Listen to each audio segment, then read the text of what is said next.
je vais vous raconter une histoire. Je peux raconter une histoire. Attendez, je peux. Je veux dire comment on sort des épreuves.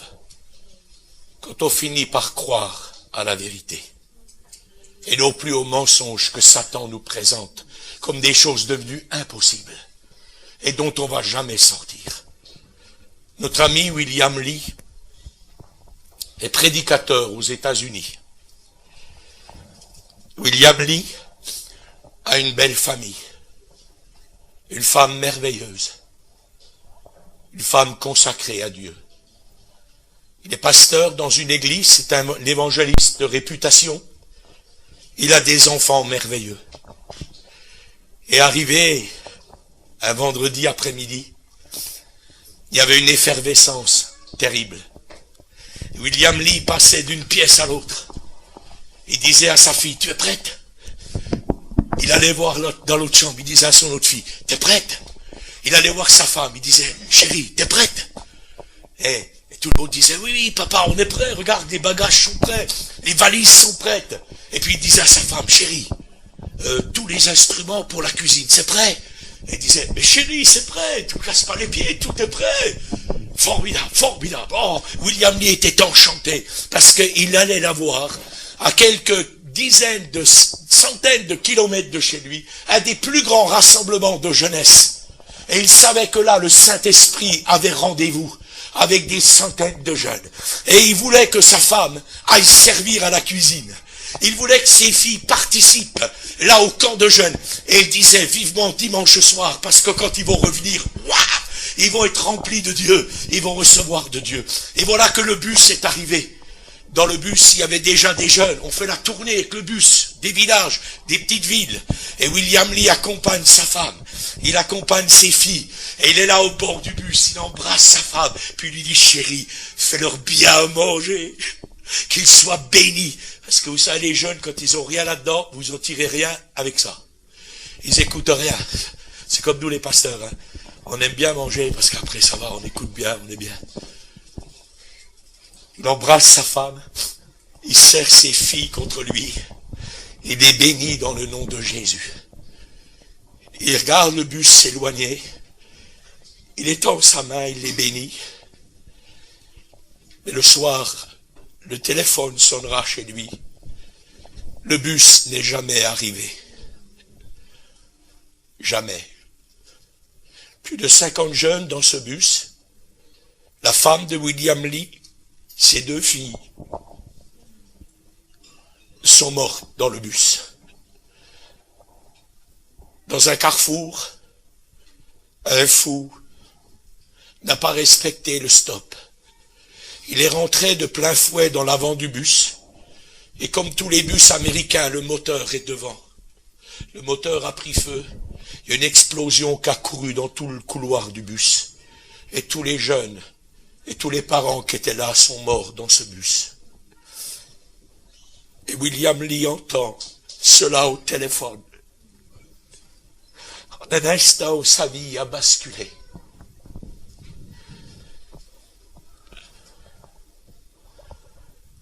William Lee s'est tourné vers Dieu. Et il lui a dit toute la colère qu'il avait dans son cœur. Et il a dit à Dieu, c'est fini. Plus jamais je ne te servirai. C'en est fini de ma vie. Tu m'as pris ce que j'aimais le plus. Et pendant des mois, William Lee, le prédicateur, était enfermé dans sa maison. Il ne répondait pas au téléphone. Tous les jours, il allait au cimetière. Il posait ses genoux sur les petites plaques. Et il disait à sa femme et à ses filles, tu me manques, vous me manquez terriblement. Je me sens si seul.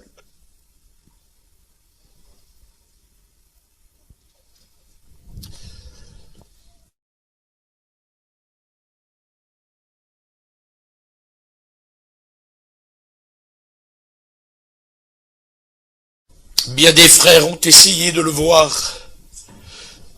Bien des messages de consolation sont venus de tous les États-Unis. Des milliers de chrétiens se sont unis pour lui témoigner de l'affection et de l'amour au sein de cette épreuve, au sein de ces terribles tentations. Parce que William Lee a eu les tentations aussi de se suicider, d'en finir avec la vie. Quand l'épreuve est là, la tentation est là. Et alors qu'il est là, un jour le téléphone sonne.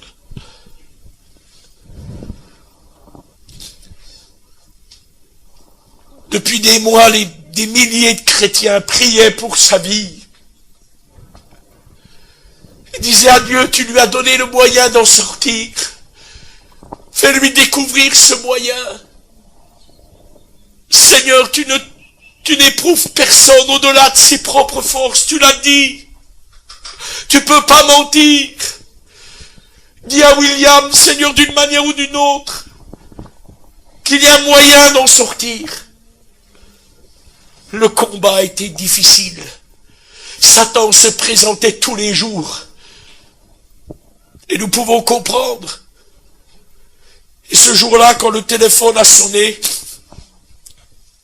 William Lee a décroché. Et c'était un pasteur d'une ville des États-Unis, au nord des États-Unis, de Seattle, qui l'appelait. Et qui lui a dit, William,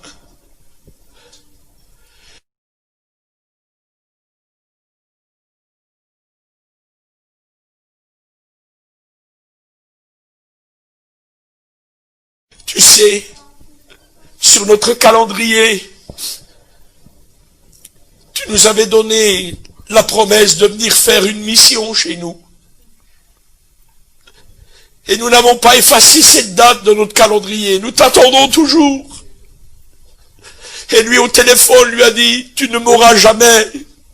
Je ne prêcherai plus jamais de ma vie. C'est fini. C'est fini. C'est fini. Et son ami a insisté. Son ami lui a parlé. Et William Lee a fini par raccrocher le téléphone. Et les jours ont continué. Et le Saint-Esprit aussi a continué. Et le Saint-Esprit a continué à lui parler. Il est venu millimètre par millimètre pour toucher son cœur. Toucher son cœur. Le Saint-Esprit n'est pas venu comme un bulldozer. En lui disant, oh, t'es chrétien, quand on est chrétien, on s'en sort de toutes les situations, allez debout. Oh. Avec tellement de délicatesse, comme un médecin, le Saint-Esprit est venu pour le soigner, comme un berger fait avec une petite brebis. Et alors que le Saint-Esprit travaille, William Lee prend son téléphone, il appelle son ami de Seattle et lui dit, c'est quand les dates de cette mission? Et l'homme de Dieu lui dit, c'est telle date. Et il dit, le Seigneur, je veux tout à nouveau lui ouvrir mon cœur. Et il dit, je serai là-bas. Mais il dit, il y a quelque chose de particulier. Et son ami lui a dit, mais qu'est-ce qu'il y a? Il dit, je sais pas. Mais pendant ces jours, le Saint-Esprit m'a dit que quand je viendrai chez toi, et il dit, tu vas me trouver stupide, tu vas me trouver un petit peu bête. L'autre lui dit, mais non, tu es mon ami. Il dit, le Seigneur, il m'a dit d'acheter 16 roses rouges.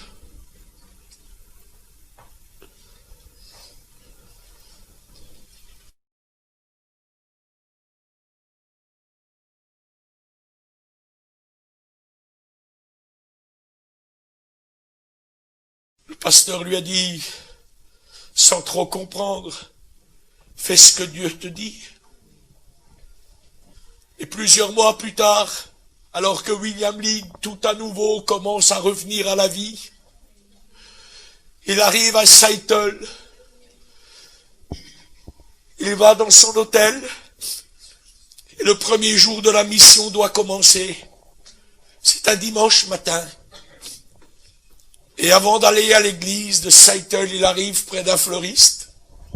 Il sort quelques dollars. Il achète 16 roses rouges. Et il le fait avec beaucoup de timidité. Parce qu'il sait qu'il est veuf. Et il dit des gens, qu'est-ce qu'ils vont penser de ça? Il dit, Seigneur, moi je sais pas ce que tu es en train de me jouer comme tour, Seigneur. Et je crois que tu me sors de l'épreuve. Il achète ses 16 roses rouges, il essaie de cacher un peu tout ça. Il rentre dans l'église par le couloir le plus dérobé. Il arrive par la porte de derrière, il monte sur l'estrade où les pasteurs sont là. Et discrètement, il s'assoit, il salue les frères, et en s'asseyant, il glisse les roses, il les cache derrière lui. En espérant que personne n'a pu voir ça. On commence à chanter. Les louanges montent vers Dieu.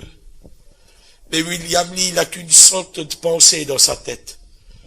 Lui, c'est, Seigneur, c'est pour qui ces roses rouges? C'est pour qui? La femme du pasteur? C'est pour qui? Et il essaye d'observer l'auditoire. Mais rien ne se passe. Rien. Le culte a déjà bien commencé. Quand d'un seul coup, la porte du fond de l'église s'ouvre. Et une jeune fille rentre dans l'église. Le personnel d'accueil la conduit pour lui donner une place dans l'église. Et pendant que cette jeune fille, la tête baissée, un peu confuse, suit ce personnel de l'accueil pour s'asseoir, le Saint-Esprit dit à William Lee, les 16 euros, c'est pour elle.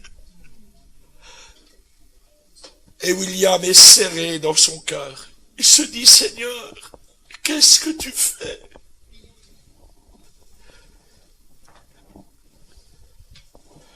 Il y a le moment de la louange, de la Sainte Seine. Et le Saint-Esprit lui dit, va lui donner ses roses. Et discrètement, William Lee part de l'estrade essayant de cacher ses roses, passe dans l'allée, arrive vers cette jeune fille et lui dit, jeune fille, je ne sais pas pourquoi, mais le Saint-Esprit m'a dit d'acheter ça pour toi. Et cette jeune fille reçoit ses 16 roses. Les gens autour d'elle commencent à ouvrir les yeux. On commence à voir la scène d'un homme qui donne des roses à une jeune fille. Tout le monde se demande ce qui se passe. Quand cette jeune fille éclate en sanglots, elle pleure. Elle est connue de toute la communauté. C'est une chrétienne fidèle, une jeune fille fidèle de l'église. Et elle dit, ce matin, quand je me suis réveillé, je n'avais pas envie de venir au culte. Parce qu'aujourd'hui, c'est mon anniversaire, j'ai 16 ans. Et j'ai personne pour m'aimer dans ce monde. Cette petite, à l'âge de 3 ans, était née dans un foyer portoricain. Et quand elle avait 3 ans, ses parents, sur un pont à Seattle, ont ouvert la portière arrière de la voiture, l'ont jetée de la voiture, et lui ont dit, nous te ne verrons plus jamais. Et à 3 ans, cette petite a été abandonnée sur le pont. Elle a vécu sans parents. Et vous comprenez que le matin, quand elle avait 16 ans, elle avait une lutte dans sa vie de dire à Dieu, pourquoi je suis venu au monde? Pourquoi j'ai été créé? Et elle avait envie de mourir ce matin-là. Mais elle a fini par venir au culte, et c'est là que William Lee, conduit par le Saint-Esprit, lui a souhaité le plus heureux anniversaire qui soit du monde, parce qu'il y avait un Dieu dans le ciel qui voyait l'épreuve de cette fille, et qui voulait lui dire, je t'aime, je suis avec toi, prends courage.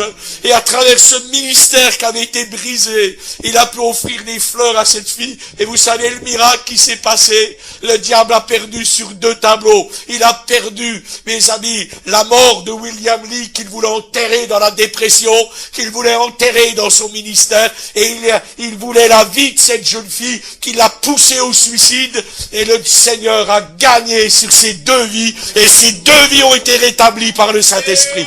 Frères et sœurs, il est temps que nous arrêtions de croire aux mensonges. Il est temps que nous croyions à la vérité. Il est temps que Goliath s'éloigne de ta vie. Il est temps que tu renverses l'épreuve. Il est temps que tu te lèves. Il est temps que tu sois rempli du Saint-Esprit. Et il est temps de dire à Satan, ça suffit. Maintenant, je vis avec l'onction de Dieu, avec la grâce de Dieu. Il y a des gens qui restent dans leur dépression. Il y a des gens qui restent avec le divorce d'il y a 30 ans. Il y a des gens qui restent avec les malheurs qu'ils ont eus. Et le diable en profite et il leur dit, de toute manière, tu t'en sortiras jamais. Eh bien, moi, je veux vous dire ce matin, où vous continuez de croire aux mensonges, où vous croyez à la vérité, au nom du Seigneur qui est vivant, au nom de celui qui triomphe. Amen. Et c'est ça le message que Dieu a mis sur mon cœur ce matin.